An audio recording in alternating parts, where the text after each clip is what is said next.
안녕하십니까 구독자 여러분. 오늘은 24년 10월 13일입니다. 전국 영업용 화물차 번호판 시세 좀 알아보고 가겠습니다. 먼저 대표님 본인 소개 좀 해주세요. 예, 안녕하세요. 전국구 영업용 갈산상사 이원복입니다. 네, 대표님. 예. 영업용 번호판 시세에 큰 변동이 없죠?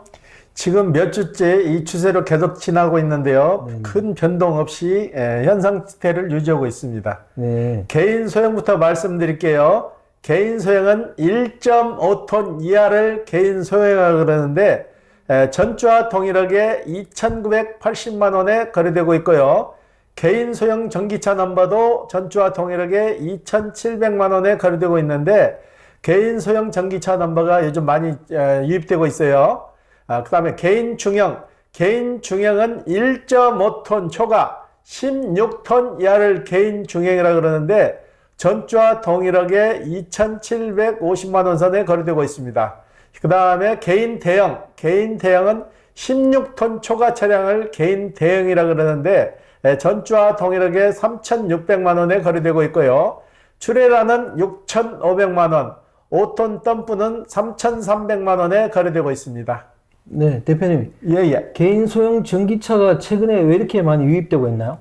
개인 소형 전기차 남발을 부착했던 분들이 요즘 팔려고 나오는 추세가 좀 많아요. 그래가지고 전에는 개인 소형 전기차를 수출을 보낼 수가 있었거든요. 근데 수출이 배로 운행하다 보니까 배로 선적해서 가다 보니까 불이 나가지고 지금 개인 소형 전기차가 수출 자체가 안 나가요. 그렇기 때문에 넘버를 팔고 매매 상사로 들어오는데 매매 자체가 안 돼요, 지금. 예. 어떻게 보면 전기차가 친환경 차라 그러는데 사실은 사고 나는 거 보면 그 환경 부담금을 물려야 될 정도로 좀 친환경적이지 않은 것 같아요. 그렇죠. 개발이 그만큼 덜 됐다는 얘기죠. 지금 정부에서는 전기차 추세로 나간다고 내연기관차 생산을 다 없앴잖아요. 없애고 자꾸 전기차 추세로 나가는데 전기차가 완벽하게 개발이 돼서 나오면 상관이 없는데 그러지 않은 상태에서 내연기관차를 죽이면은 그게 문제가 되는 거죠. 예. 배에서 전기차가 만약에 화재가 일어나면 큰 피해가 예상되죠, 그죠?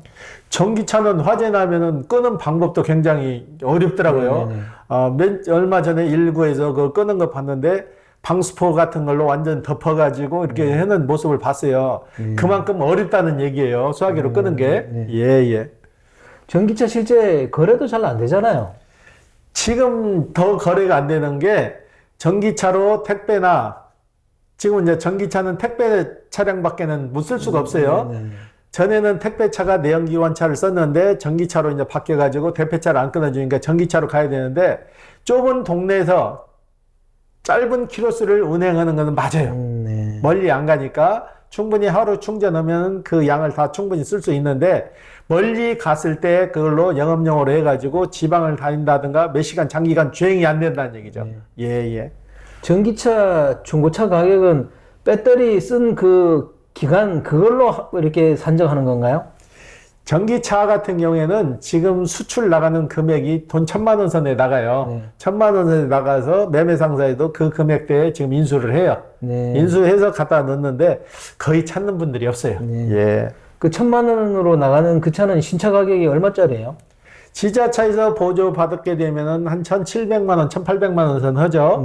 그런데 이게 지자체 보조가 끝나서 팔 수 있는 조건이 3만 킬로 이상 됐을 때 3만 킬로 이상 됐을 때나 2년이 지나면은 수출 말소를 시킬 수가 있어요. 근데 전에는 수출에서도 금액을 괜찮게 줬는데 이게 해외로 수출 나가다가 배에서 선적한 게 불이 나가지고 지금 수출 금지가 됐어요. 그래가지고 지금 전기차 같은 게 좀 더 어려운 거죠. 예.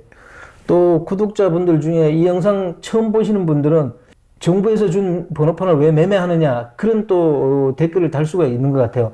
대표님, 이거 지금 매매되는 거는 정부에서 준 전기차가 아니고 일반 화물차에 붙어있던 번호판이 전기차로 온 번호판, 그걸 매매하는 걸 얘기하는 거잖아요, 그죠? 그렇죠. 전기차 번호판은 두 가지 종류가 있어요. 처음에 지자체에서 전기차 나왔을 때 홍보 목적으로 해가지고 내준 번호판이 있어요. 이건 소멸적이에요. 이분이 그 전기차를 가지고 사업을 하시다가 사업을 접게 되면은 이 번호판은 지자체에 반납을 해야 돼요. 반납을 해서 소멸되는 거고, 기존에 붙어 있는 전기차도 지금 지자체에서 주질 않아요. 그래서 본인이 사서 그 전기차에 달아야 되는데 전기차의 난방은 기존에 내연기관이나 LPG에 붙어있던 번호판을 사서 전기차 난방에 부착하는 거예요. 네. 전기 차량에. 그런데 전기 차량에 한번 부착되면은 그때부터는 전기차는 전기차로밖에 못 간다는 얘기죠. 네. 그렇기 때문에 핸디캡이 좀 있는 거죠. 네. 이것도 잘못된 거예요. 전기차나 내연기관차나 LPG차나 왔다 갔다 해야지 왜 그걸 규제를 두냐고요. 그것도 잘못된 거고, 전에도 그런 사례가 있었어요. 냉동 차량 번호는 냉동차로밖에 못 갔어요. 네. 냉동차로밖에 못 갔는데 지금 올해까지 한시적으로 1년간 유예를 주어서 지금 서로가 왔다 갔다 할 수 있게 됐거든요. 이것도 전기차도 그런 기간을 두어서 전기차에 있어서 안 맞으면 다시 내연기관차로 가든다. 전기차가 있어서 안 맞으면 내연기관차로 간다든가 LPG 차량으로 가게 길을 열어줘야지 전기차는 전기차로밖에 못 가게 묶어놓은 것 그 자체도 법이 악법이죠. 네. 예. 네, 구독자 여러분, 저희들이 개인 소형 전기차 2,700만 원이라는 거는 정부에서 준 전기차를 얘기하는 게 아닙니다. 일반 화물차에 달려있던 번호판을 전기차가 달았던 그 번호판을 저희들이 얘기하는 겁니다. 네, 대표님. 예. 그러면 다음 주 전망을 어떻게 보세요? 다음 주도 개인 소형이나 개인 중형 번호판은 이 추세로 쭉 흘러갈 것 같아요. 당분간은. 예. 근데 개인 중형은 조금 올랐는데 그 이유가 있습니까? 오른 게 아니고 개인 중형도 연식이 오래된 것만 찾다 보니까 오래된 번호가 귀하니까 소폭 오른 거지. 네네. 종합적으로 봤을 때는 오른 게 아니에요. 네. 예. 그러면 이번 주 거래건 중에 기억에 남는 건 있으면 얘기 좀 해주세요. 예. 이분은 군 생활을 35년 하시다가 관두시고 지금 파주에서 직장 생활을 하고 계시는데 이분 고향은 충청도시더라고. 우리 사무실 이름이 갈산상사라고 하니까 우리 고향인가 보다 해서 오셔가지고 저거 얘기를 했는데 공교롭게도 이분 같은 경우에는 파주에서 직장 생활, 제2의 직업을 시작해서 직장 생활을 했는데 직장 생활을 하다 보니까 영업용 차량들이 많이 수시로 들락날락 하는 걸 눈여겨보셨나 봐요. 그래서 그 기사분들하고 소통을 좀 많이 하신 분 같아요. 해가지고 내가 직장 생활을 하는 것보다는 그래도 영업용 차량을 하나 사가지고 하는 게 나을 것 같다 해가지고 오셔갖고 계약을 하셨는데 이분 같은 경우는 굉장히 긍정적인 마인드를 가지고 계시더라고. 군 생활도 35년 동안 무사히 마치시고 조기 전역을 하신 거지. 조기 전역을 하셔가지고 직장 생활도 한 2년 정도 하다가 지금 보니까 그보다는 영업용 화물차가 나을 것 같다 해서 시작하셨는데 이분 같은 거는 자기 공장에 실러오는 물건을 지게차로 상하차 해서 하다 보니까 그 과정을 좀 아시게 된 것 같더라고. 그래갖고 저희가 계약을 해가지고 이분 같은 경우는 신차 윙바디를 뽑았어요. 1.2톤. 그래가지고 다음 주 정도면 이제 다 마무리가 돼요. 예. 그러면 그래도 일하면서도 유심히 봤네요, 그걸요. 그렇죠. 기사들을 화물 실러 오는 기사들하고 유대 관계도 갖고 얘기를 해보고 벌이 관계나 수익 타산을 따져봤나요. 따져보니까 직장 생활을 하는 것보다는 자유스럽고 그게 나을 것 같다 해서 이제 직업 전환을 다시 또 하는 거죠. 예. 그분은 자정을 뭘로 선택했습니까? 봉고 1.2톤 윙바디를 선택하셨어요. 파레트를 3개 실 수 있는 공간이 있는 차량. 예. 윙바디가 좀 수입이 됩니까? 윙바디는 선진국 물류 시스템이죠. 지금 선진국으로 갈수록 카고에서 윙으로 바뀌는 거예요. 윙으로 바뀌어서 쉽게 말해서 항공물류 쪽으로 많이 나가는 거죠. 윙바디 같은 경우는 좋잖아요. 비 와도 걱정 안 하고 비 오면 윙을 자동으로 열려서 자동으로 닫히잖아요.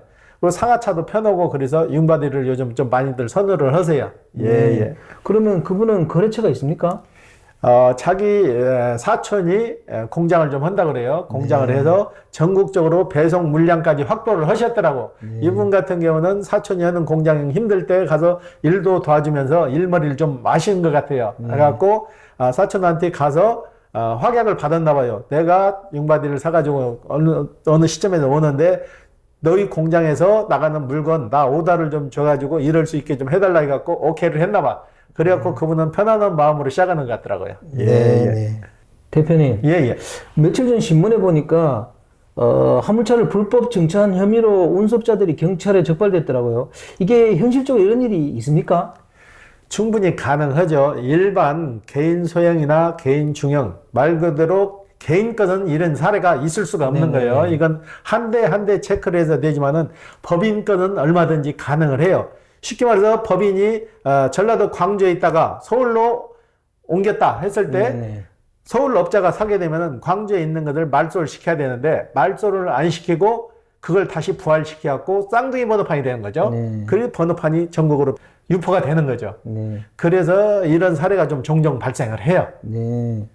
이 사람들은 3년간 5대 이중 등록을 했다는데 이 정도로 이렇게 그 현실적으로 불법 증차를 할 수 있는 그런 허점이 많은가 보죠. 법인 같은 경우는 많이 있죠. 운수회사 넘버는 얼마든지 복제해서 사용했는데 지금은 그런 사례가 많이 줄어들었는데 지금도 그런 사례가 있어요. 종종 발생하는데 이걸 막을 수 있는 방법은 전국 번호판을 빨리 도입을 해야 돼요. 전국 번호판을 도입하게 되면 자연스럽게 다 정리가 돼요. 예. 전국 번호판을 도입하면 이런 문제를 어떻게 해결할 수 있다는 거죠? 차 한 대에 번호판이 하나밖에 안 나오잖아요. 그렇기 때문에 2대, 3대에 있던 거는 다 자연히 소멸시키는 거죠. 다 걸러지는 거죠. 그러면 왜 이거 전국 번호판을 도입 안 하고 지금 이러고 있는 걸까요? 계속 지금 도입한다 해가지고 의견 조율만 하고 있는 거지 선뜻 지금 시행이 안 되고 있는 거죠. 시행 단계를 지금 저울질하고 있는 것 같아요. 근데 조만간에 전국 번호판이 도입은 될 거예요. 도입되게 되면 여러 가지로 좋은 점이 많이 발생하는 거죠. 화주나 차주가 영업권이 전국으로 확산될 수 있는 거고 지자체에서 관리하던 것을 전국으로 이제 관리가 가는 거죠. 그리고 지입 차량 같은 것도 집중적으로 관리를 해서 전에 이제 불법으로 수수료 관계나 뭐 500만 원, 600만 원 받던 걸 그걸 다 없앨 수가 있는 거죠. 집중 관리가 들어가니까. 그리고 지입제 폐단을 막을 수 있는 거예요. 지금 지입제 해가지고 수수료 명목으로 돈을 받거나 이런 것도 처벌이 미약해요. 과태료 50만 원, 과태료 500만 원 이거 뭐 한 건 받으면은 그 금액 이상 나오는데 그거 안 하겠냐고요. 그래서 지금 내놓은 방안이 이제 감차를 시킨다는 얘기죠. 한 번, 두 번 걸리면은 세 번째는 차량을 감차시킨다고 하니까 그런 강경 조치가 있어야 지입회사에서 수수료 명목으로 돈을 받고 불법을 저지르지 않겠죠. 이 사람들은 그 말소 정보를 자치단체가 공유하지 않는다는 걸 갖다 이용했다 그러더라고요. 실제로 이런 걸 공유를 안 하나요?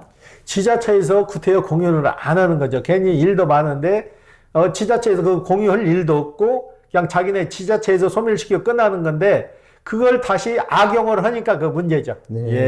아니 전산이 잘 돼 있는데 그거 공유 안 할 이유가 있나요? 충분히 그 전산 프로그램만 가동시키면 가능한데 태만이죠, 태만. 이거 그러면 화물차 하시려는 분들이 만약에 대표님 같은 매매 상사와 거래를 하게 되면 이런 일은 막을 수 있는 건가요? 저희 같은 경우는 그런 물건 자체를 취급을 안 하니까 100% 저희가 다 책임을 지는 거죠. 계약서일 때도 저희가 명기를 해드려요. 만약에 잘못됐을 때는 우리가 100% 다 보장해드린다는 계약서를 넣기 때문에 걱정 안 하셔도 되는 거죠. 그러니까 일반적인 개인 소형 중형 분야에서는 이중 등록 이런 차량은 없다 이렇게 보시는 건가요? 100% 있을 수가 없는 거죠. 설령 있다고 하면은 그 번호를 불법으로 똑같이 새기는 방법밖에 없는데 그건 바로 잡혀요. 그리고 그런 번호판이 있다고 하면은 전국으로 왜 그 사람이 가다가 어디 가서 딱지를 띄면은 원 차주한테 날라갈 거 아니에요. 날라가면 바로 알죠. 그렇기 때문에 그런 번호판은 만들 수도 없는 거죠. 일반 번호판 회사 지입 번호판은 아닌 다음에는 개인 거는 못 만드는 거예요. 그게 회사 차량 번호판에 그런 일이 많다는 거잖아요. 그죠? 그렇죠. 다 거의 다 운수 회사 번호판이 그렇다는 얘기죠. 그럼 만약에요. 모르고 그런 번호판을 샀을 때는 그럼 어떻게 해야 돼요? 모르고 샀더라도 이 기사분들은 선의의 피해자가 되는 거죠. 운수 회사에서 불법으로 만드는 거를 일반인이 알 수가 없잖아요. 정상적으로 번호판이 나와서 달고 다니는데 이분들은 피해를 고스란히 떠안는 형식이 되는 거죠. 그리고 이 불법 번호판을 만들고 처벌을 해도 이 처벌이 강하지 않기 때문에 이분들이 가서 벌금 몇 푼 내고 교도소 가서 좀 살다 나오면 또 이런 악행을 저지르는 거죠. 화물차가 그런 번호판을 달고 있다가 만약 사고가 나면은 그 피해 보상은 다 받을 수 있어요?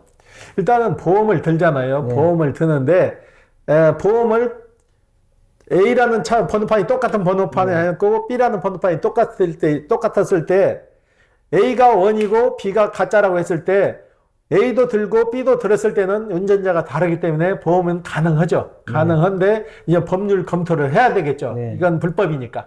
네. 사고 났을 때 저는 좀 문제가 있을 거라고 봐요. 예, 예, 그렇죠.